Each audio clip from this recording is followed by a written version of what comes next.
اولاد کی پرورش سے متعلق حضرت مولانا اشرف علی تھانوی رحمہ اللہ کے چند ضروری ہدایات۔ اگر کوئی چیز توڑ پھوڑ دے یا کسی کو مار بیٹھے تو بچے کو مناسب سزا دو تاکہ پھر ایسا نہ کرے۔ ایسی باتوں میں پیار دل اور بچے کو کھو دیتا ہے۔ بچہ جب 7 برس کا ہو جائے تو نماز کی عادت ڈالو۔ جب مکتب میں جانے کے قابل ہو جائے تو اول قرآن مجید پڑھوائیں۔ بہت سویرے مت سونے دیں اور جلدی اٹھنے کی عادت ڈالیں۔ کبھی کبھی بچوں کو نیک لوگوں کی حکایتیں سنایا کیجیے۔ ان کو ایسی کتابیں مت دیکھنے دو جن میں عاشقی معشوقی کی باتیں ہوں یا بےہودہ قصے اور غزلیں وغیرہ ہوں۔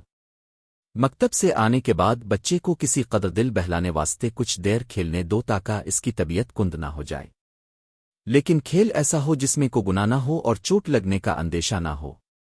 آتش بازی یا باجا فضول چیزیں مول لینے کے لیے پیسے مت دو اور کھیل تماشے دکھانے کی عادت مت ڈالیں۔ آج کے دور کے اعتبار سے بے مقصد موبائل وہ بھی اسمارٹ فونز، ویڈیو گیمز، ایسے کھیل جن سے صحت کا نقصان ہو اور صرف پیسوں کا ضیاع ہو، اپنے گلی محلے، اسکولز، کالجز یا یونیورسٹیز کے ایسے دوستوں اور سہیلیوں کے ساتھ گھومنے کے لیے پیسے اور اجازت دینا وغیرہ سب شامل ہے۔